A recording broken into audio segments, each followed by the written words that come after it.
La meilleure façon de rester pauvre, c'est d'écouter des pauvres t'expliquer comment devenir riche.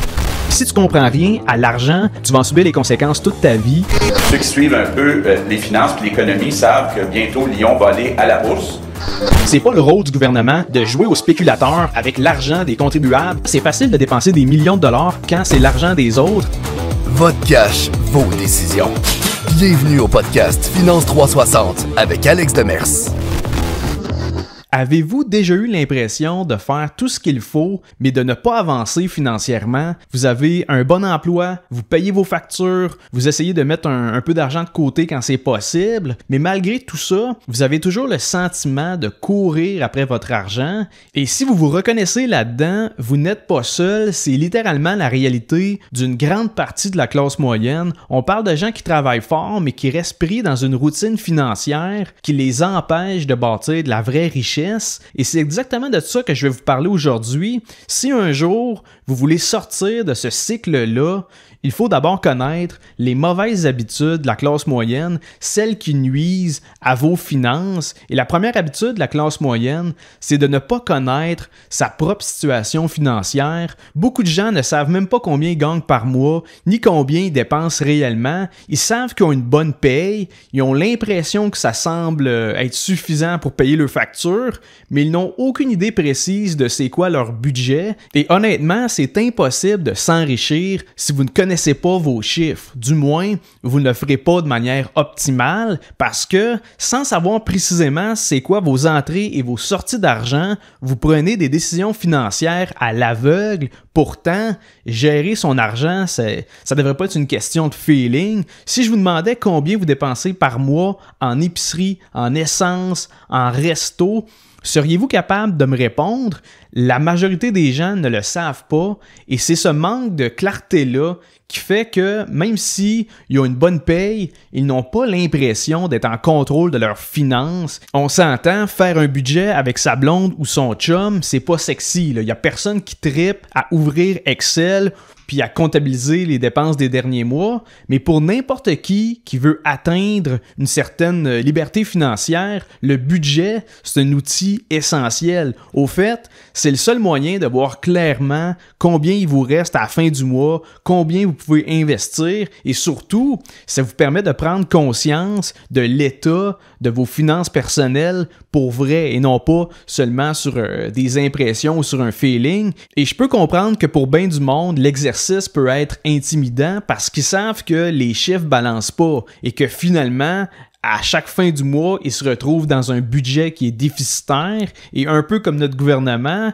ils ne font pas assez de revenus pour couvrir toutes leurs dépenses. Donc, à ce moment-là, ils n'ont pas le choix de s'endetter un peu plus à chaque mois. Et ça, c'est la première mauvaise habitude de la classe moyenne. Et une autre mauvaise habitude, c'est de ne pas avoir de coussin financier. Et ça, c'est un problème qu'on peut facilement sous-estimer quand tout va bien. Mais si demain matin, vous perdez votre emploi ou si votre voiture brise, vous n'avez peut-être pas les moyens d'y faire face sans sortir votre carte de crédit. Et malheureusement, pour beaucoup de monde, c'est là que le cercle vicieux de l'endettement commence. La carte de crédit se remplit, les paiements minimums s'accumulent et là, le stress financier embarque. Ce qui veut dire qu'une dépense imprévue et là, tout d'un coup, vous travaillez juste pour rembourser votre dette, vous ne mettez plus d'argent de côté et pendant un bout, vous n'avancez plus dans la bonne direction. Un fonds d'urgence, ce n'est pas un bonus. Tant qu'à moi, c'est la première chose à faire une fois que vous avez éliminé vos dettes à taux d'intérêt élevé. Votre fonds d'urgence, c'est littéralement la fondation sur laquelle vos finances reposent. Avoir un coussin financier, c'est ça qui vous permet de ne pas être à la merci des impondérables de la vie. Avoir 3 à 6 mois de dépenses de côté, c'est la base de la stabilité financière. Pensez pas à investir avant d'avoir un fonds d'urgence pour être en mesure de survivre au minimum une couple de mois. Et quand vous avez cette sécurité-là, ça va vous aider à prendre de meilleures décisions financières et surtout, si vous avez besoin d'argent, vous n'êtes pas obligé de liquider vos placements ni de financer vos dépenses avec une carte de crédit à 22% d'intérêt. Il ne faut pas oublier l'aspect psychologique de la chose. Avec un coussin financier, vous n'êtes plus en mode panique, vous n'êtes plus inquiet à l'idée qu'il arrive un imprévu et ça, c'est une bonne façon de réduire votre anxiété financière. Sinon, une autre habitude qui fait en sorte que la classe moyenne reste coincée financièrement, c'est ce qu'on appelle l'inflation du lifestyle. Et l'inflation du train de vie, c'est la tendance qu'on a à augmenter nos dépenses quand on fait plus d'argent. C'est presque instinctif. Vous obtenez une augmentation au travail et là, sans même y penser, vous augmentez votre niveau de vie. Vous changez de voiture, vous faites des rénos, vous partez en voyage, vous mangez plus souvent au resto. Et ce qui est fascinant, c'est que psychologiquement, on ne se rend pas compte qu'on est en train de ruiner notre progression financière parce que on a l'impression d'avancer dans le sens que on gagne plus, on vit mieux, on se sent récompensé pour nos efforts, mais en réalité, si vous gagnez 120 000 par année et que vous dépensez 120 000, bien, vous êtes au même point que quelqu'un qui gagne 50 000 par année et qui en dépense 50. Dans les deux cas, il ne reste pas plus d'argent à investir au bout de tout ça. Oui, la personne qui fait 120 000 par année va avoir plus de confort, plus de luxe que la personne qui en fait 50 000, mais du point de vue de la liberté financière, votre salaire a peu d'importance si vos dépenses montent au même rythme. Et ça, bien, c'est le piège parfait pour garder la classe moyenne dans le confort, mais loin de l'indépendance financière parce que plus vous augmentez votre style de vie, bien plus ça va devenir difficile de revenir en arrière. Vos paiements augmentent, vos habitudes deviennent des besoins et soudainement, même avec un bon salaire, bien, vous n'avez plus de marge de manœuvre. Et c'est pour ça qu'on voit autant de gens avec des revenus de 150, 200 000 par année qui vivent d'une paye à l'autre. Ce n'est pas un manque de revenus, c'est un manque de contrôle. Et un autre piège qui est aussi commun que l'inflation du lifestyle, c'est de financer ses dépenses avec de la dette. Pour la majorité des consommateurs, c'est devenu normal d'acheter des affaires en se fiant uniquement sur les mensualités. Une auto, 800 pièces par mois. Des électroménagers en financement, 300 $ par mois. Un téléphone, 120 pièces par mois. Les gens sont rendus qui évaluent leur achat en fonction des paiements mensuels et non pas en considérant le coût total. Et le problème avec ça, c'est que quand vous accumulez des paiements, vous accumulez des obligations financières nécessairement et ces engagements-là, ils mettent de la pression sur vos finances. Au fil du temps, il y a une grosse partie de votre paye qui sert uniquement à acquitter vos factures au lieu de servir à bâtir votre patrimoine. Et pas besoin d'être un expert en finance pour comprendre que c'est difficile de s'enrichir si vous ne reste pas grand-chose à la fin de chaque mois. Et le problème de la classe moyenne, c'est que j'ai l'impression qu'elle préfère avoir l'air riche plutôt que de le devenir pour vrai. Le monde s'endette pour acheter des symboles de réussite au lieu de prendre leur argent pour acheter des actifs, et tant aussi longtemps qu'ils utilisent leur salaire pour rembourser des prêts au lieu d'investir, ben ils s'éloignent de plus en plus de la liberté financière. Et dans le même ordre d'idée, une autre mauvaise habitude qui est majeure pour la classe moyenne, c'est leur incompréhension vis-à-vis l'utilisation des comptes enregistrés. En fait, ne pas savoir comment se servir du REER ou du CELI, ben ça peut vous coûter des centaines de milliers de dollars sur le long terme. Et c'est pour ça que je vais élaborer un peu plus sur ce segment-là. Le problème, c'est que beaucoup de gens, ils confondent mettre de l'argent de côté et investir son argent.